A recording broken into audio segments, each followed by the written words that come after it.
Hello viewers, welcome to my channel GK and CA Gurukul. আজ তোমাদের জন্য আমি যে বিষয়টি নিয়ে এসেছি সেটা হচ্ছে ভারতের সংবিধান। ভারতের সংবিধান থেকে প্রশ্ন প্রতিটা পরীক্ষায় আসবে, প্রতিটা পরীক্ষায়। ওয়েস্ট বেঙ্গল সিভিল সার্ভিস পরীক্ষার প্রিলিতে এবং মেনে তো এই বিষয়টি থেকে আলাদাভাবে প্রশ্ন আসেই। প্রিলিতে প্রায় 7-8টা তো প্রশ্ন এবং মেনে তো এর আলাদা একটা পেপারই আছে। এটা ছাড়াও যে কোনো পরীক্ষা, সে পিএসসি মিসলেনিয়াস হোক বা ক্লার্কশিপ হোক বা যে কোনো পরীক্ষা, স্টাফ সিলেকশন কমিশন হোক, প্রত্যেকটা পরীক্ষায় কিন্তু এই সংবিধান থেকে প্রশ্ন আসে এবং সংবিধান থেকে পড়াটাও আমার মনে হয় প্রত্যেকের জন্য প্রয়োজন। সেই হিসাবে আজকে আমি এই ভারতীয় সংবিধান বিষয়টি থেকে নিয়ে এসেছি এবং যে চ্যাপ্টারটা থেকে নিয়ে এসেছি সেটা হচ্ছে যে এই সংবিধান প্রণয়ন, সংবিধান রচনার প্রেক্ষাপট, অর্থাৎ গণপরিষদের গঠন। তো গণপরিষদের গঠন বুঝতে গেলে প্রথমে আমাদের জানতে হবে গণপরিষদ বলতে কী বোঝায়। গণপরিষদ বলতে বোঝায় জনসাধারণ দ্বারা নির্বাচিত প্রতিনিধিদের নিয়ে গঠিত এমন একটা সংস্থা যা দেশের সংবিধানকে রচনা করে।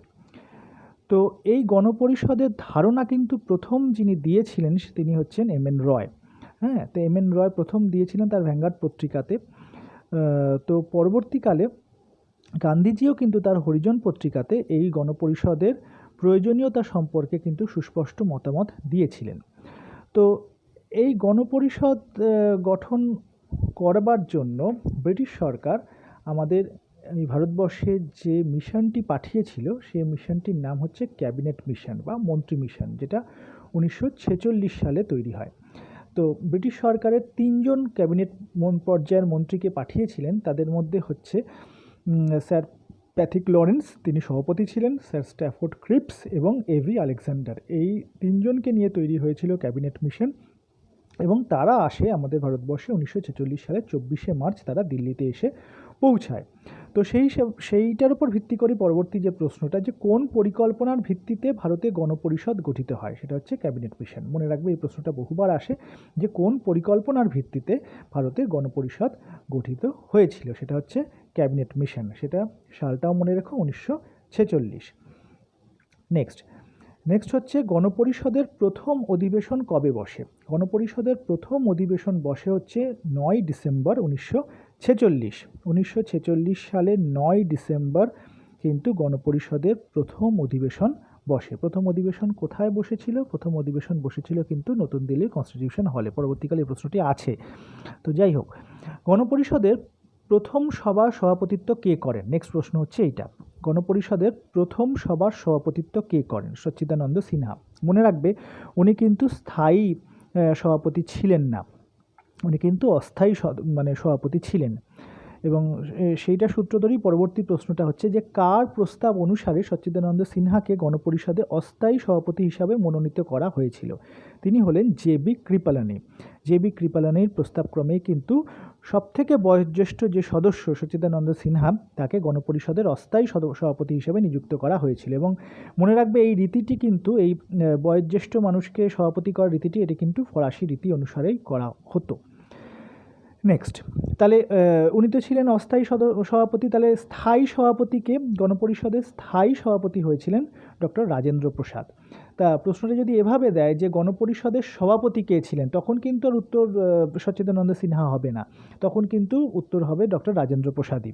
তাহলে দুটি প্রশ্ন দেখো, দুটি প্রশ্ন একই উত্তর কিন্তু দুটোভাবে করা। একটা হচ্ছে গণপরিষদের সভাপতি কে ছিলেন বা গণপরিষদের স্থায়ী সভাপতি কে ছিলেন, তিনি হচ্ছেন, উত্তরটা হচ্ছে ডক্টর রাজেন্দ্র প্রসাদ। নেক্সট, ভারতীয় সংবিধান প্রণয়নে গণপরিষদের কতদিন সময় লেগেছিল? সময় লেগেছিল হচ্ছে 2 বছর 11 মাস 18 দিন। আচ্ছা, এই বিষয় একটু বলে রাখি, কোনো বইতে দেখবে কিন্তু 18 দিনের জায়গায় 17 দিন লেখা আছে। তো এইটা আমিও নিজে যখন পড়াশুনো করতাম তখন কনফিউজ ছিলাম যেটা 17 দিন না 18 দিন। তো আমি তারপর দেখেছি ম্যাক্সিমাম বইতে এই 18 দিনটাই আছে, তো সেই হিসাবে উত্তরটা 18 দিন। এবং পরবর্তীকালে আমি পরীক্ষাগুলোতেও দেখেছি যে উত্তর এই 18 দিনই থাকে, সেই জন্য আমি এটাই রেখেছি। তাও আমি বলে রাখলাম, কারণ অনেকেই দেখবে অনেক বইতে এই 2 বছর 11 মাস 17 দিন আছে। যাই হোক, আচ্ছা, এই সংবিধান তৈরি করতে খরচ হয়েছিল কত? প্রায় 64 লক্ষ টাকা মতো খরচ হয়েছিল। নেক্সট, কে গণপরিষদে উদ্দেশ্যমূলক প্রস্তাব অবজেক্টিভ রেজলিউশনটি উত্থাপন করেছিলেন? এটিও খুব গুরুত্বপূর্ণ প্রশ্ন, অনেকবার এসছে কিন্তু এই প্রশ্নটি। কে গণপরিষদে উদ্দেশ্যমূলক প্রস্তাব অবজেক্টিভ রেজলিউশনটি উত্থাপন করেছিলেন? তিনি হচ্ছেন Pandit Jawaharlal Nehru. Next, father of Indian constitution কাকে বলা হয়? ফাদার অফ ইন্ডিয়ান কনস্টিটিউশন বলা হয় ডক্টর বি.আর. আম্বেদকরকে। বি.আর. আম্বেদকর, এই ভদ্রলোক না থাকলে আমাদের এই সংবিধান বোধহয় তৈরি হতো না। পরবর্তীকালে আমি এই আম্বেদকরকে নিয়ে একটি ভিডিও করব, তাতে দেখবে আরও কত পয়েন্ট আমাদের সামনে উঠে আসবে। Next, the constitution of India was adopted by constituent assembly on. দুটো প্রশ্ন ভালো করে মনে রেখো, মানে সংবিধান থেকে অন্য কোনো প্রশ্ন না এলেও এই দুটো প্রশ্ন যে কতবার এসছে তার কোনো শেষ নেই, এবং এই দুটো প্রশ্ন মানে প্রায় আসেই বলতে গেলে। একটা হচ্ছে the constitution of India was adopted by constituent assembly on, আরেকটা প্রশ্ন হচ্ছে the constitution of India came into force. এই দুটো প্রশ্নর খুব ভালোভাবে মনে রেখো। একটা হচ্ছে যে গণপরিষদ কর্তৃক সংবিধান গৃহীত হয় কবে? গণপরিষদ কর্তৃক সংবিধান গৃহীত হয়েছিল হচ্ছে 26শে নভেম্বর 1949। আর সংবিধান কার্যকরী হয়েছিল কবে? সংবিধান কার্যকরী হয়েছিল 1950 সালের 26শে জানুয়ারি। একটা হচ্ছে গণপরিষদ কর্তৃক সংবিধান গৃহীত হয় কবে, আর একটা হচ্ছে সংবিধান কার্যকরী হয় কবে। সংবিধান গৃহীত হয়েছিল হচ্ছে 26শে নভেম্বর 1949, সংবিধান কার্যকরী হয়েছিল হচ্ছে 26শে জানুয়ারি 1950। এই দুটো প্রশ্ন কিন্তু খুব ভালোভাবে মনে রাখো। নেক্সট, গণপরিষদের সহসভাপতি কে ছিলেন? গণপরিষদের সহসভাপতি ছিলেন হচ্ছে হরেন্দ্র কুমার মুখোপাধ্যায়। নেক্সট প্রশ্নে আসি, স্বাধীনতার সময় ভারতের কতগুলি দেশীয় রাজ্য বর্তমান ছিল? স্বাধীনতার সময় ভারতে কতগুলি দেশীয় রাজ্য বর্তমান ছিল? 562টি। এটিও WBCSে অনেকবার এসছে প্রিলিতে। ভারতীয় সংবিধান প্রণয়নকারী গণপরিষদের সদস্যরা ছিলেন, যে কটা অপশান থাকবে তার মধ্যে এইটাই সঠিক অ্যান্সার, সেটা হচ্ছে বিভিন্ন প্রদেশের আইনসভা কর্তৃক নির্বাচিত। এটা খুব সম্ভবত SSC MTS বা এরকম কোনো একটা পরীক্ষায় একবার এসেছিল এই প্রশ্নটা। যাই হোক, তাই আমি এখানে দিয়ে রেখেছি। নেক্সট হচ্ছে, সংবিধানের খসড়া প্রস্তুতির সময় গণপরিষদের সাংবিধানিক উপদেষ্টা কে ছিলেন? সাংবিধানিক উপদেষ্টা ছিলেন BN রাও। BN রাওয়ের পুরো নাম হচ্ছে বেনেগাল নরসিং রাও। মনে রেখো এই নামটি, বেনেগাল নরসিং রাও, কারণ এই ব্যক্তি ছাড়াও আমাদের সংবিধান বোধহয় তৈরি হতে পারতো না। নেক্সট, গণপরিষদের মোট সদস্য সংখ্যা কত ছিল? গণপরিষদের মোট সদস্য সংখ্যা ছিল 389। মনে রেখো 389 জন। বহুবার প্রশ্নটা এসছে, তাই সংখ্যাটা খুব ভালোভাবে মনে রেখো, 389। নেক্সট, গণপরিষদের মহিলা সদস্য সংখ্যা কত ছিল? মহিলা সদস্য সংখ্যা ছিল হচ্ছে 15 জন। মনে রেখো। এর মধ্যে কয়েকজনের নাম আমি একটু বলি, দুর্গাবাই দেশমুখ, রাজকুমারী অমৃতা কাউর, সরোজিনী নাইডু, সুচিতা কৃপালানি, বিজয়লক্ষ্মী পণ্ডিত, কমলা চৌধুরী, লীলা রায়, পূর্ণিমা ব্যানার্জি, রেণুকা রায়, মালতী চৌধুরী, এরকম আরও অনেকে ছিল। মোট 15 জন ছিলেন। নেক্সট, গণপরিষদে মোট কমিটি কটা ছিল? গণপরিষদে মোট কমিটি ছিল হচ্ছে 22টি। মনে রেখো এটা, গণপরিষদের মোট কমিটি ছিল হচ্ছে 22টি। গণপরিষদ কবে ভারতের জাতীয় পতাকা গৃহীত হয়? গণপরিষদে কবে ভারতের জাতীয় পতাকা গৃহীত হয়? সেটা হচ্ছে 22শে জুলাই 1947। এই দিনটিতেই আমাদের জাতীয় পতাকা গৃহীত হয়। তাহলে এর সাথেই সূত্র ধরে পরের প্রশ্নটা, যে জাতীয় পতাকার নকশা কে করেন? জাতীয় পতাকার নকশা করেছিলেন হচ্ছে পিঙ্গালি ভেঙ্কাইয়া। বেশ, নেক্সট কোশ্চেনে আসি। ব্রিটিশ শাসিত প্রদেশগুলির জন্য নির্ধারিত আসন সংখ্যা কত ছিল? ব্রিটিশ শাসিত প্রদেশগুলির জন্য নির্ধারিত আসন সংখ্যা ছিল 292, 292 জন, 292টি। তাহলে ব্রিটিশ শাসিত প্রদেশগুলির জন্য নির্ধারিত আসন সংখ্যা ছিল 292টি। নেক্সট, গণপরিষদের প্রথম অধিবেশন অনুষ্ঠিত কোথায় হয়েছিল? প্রথম অধিবেশনটি অনুষ্ঠিত হয়েছিল নিউ দিল্লির কনস্টিটিউশন হলে। নিউ দিল্লির কনস্টিটিউশন হলে, মনে রেখো।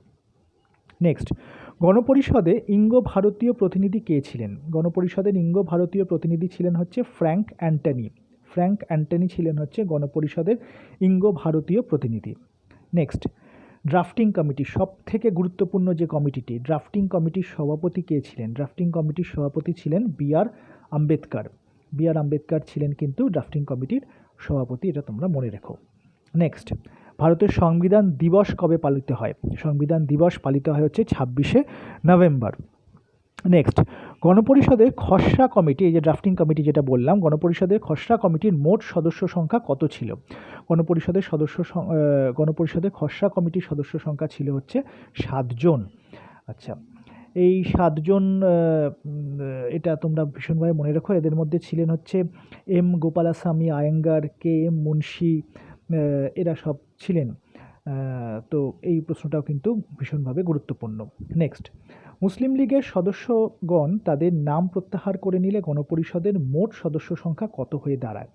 মুসলিম লীগের সদস্যজন যে কজন ছিল তারা তাদের নাম প্রত্যাহার করে নিয়েছিল, তার ফলে গণপরিষদের সদস্য সংখ্যা গিয়ে দাঁড়িয়েছিল 299, 299। আচ্ছা, তো এই মোটামুটি সংবিধান থেকে যে প্রশ্নগুলি বারবার এসছে সেগুলোকেই আমি এক জায়গায় করে দিলাম তোমাদের জন্য। এছাড়াও প্রচুর প্রশ্ন আছে, প্রচুর কিছু প্রশ্ন হতে পারে, কারণ আমাদের সংবিধান যেমন বড় তার থেকে বিষয়বস্তুর নিরিখে প্রশ্ন আসার সংখ্যারও কিন্তু কোনো শেষ নেই। তাও আমি সেই প্রশ্নগুলোকেই তোমাদের জন্য নিয়ে এসেছি যেগুলো বিভিন্ন পরীক্ষায় বারে বারে এসছে। আসলে কি হয় জানো তো, যে এই আমরা যখন পড়াশুনো করি তখন তো প্রচুর বই থেকে পড়ার চেষ্টা করি, এবং সেটা সবাই করাও উচিত। তাতে কি হয়, অনেক সময় অনেক সহজ প্রশ্ন আমাদের পরীক্ষার সময় পার্টিকুলার ওই বসে যখন আমরা এমসিকিউ প্রশ্নগুলো দেখছি তখন ওই কি বলবো, ওএমআর শিটে কালো করার সময় তখন যেন কোথাও একটা নিজেদের মধ্যেও গুলিয়ে যায় যে কোনটা ছিল, এটা ছিল না এটা ছিল। তা সেই জন্য আমি এমন কিছু প্রশ্নগুলোকে বেছেছি যে প্রশ্নগুলো তোমাদের বারবার পরীক্ষায় এসছে, সেগুলোকে যাতে পরীক্ষার আগে তোমরা অ্যাট এ গ্লান্স দেখে যেতে পারো। তাই তোমাদের সকলের কাছে অনুরোধ, এই প্রশ্নগুলো তোমরা ভিডিওটা পজ করে করে খাতায় লিখে রেখো এক জায়গায়, যাতে পরীক্ষার আগে তোমরা অ্যাট এ গ্লান্স দেখে নিয়ে যেতে পারো। সেই হিসাবে এগুলো তোমাদের জন্য আমি দিলাম, যাতে তোমাদের প্রত্যেকের উপকার হয়।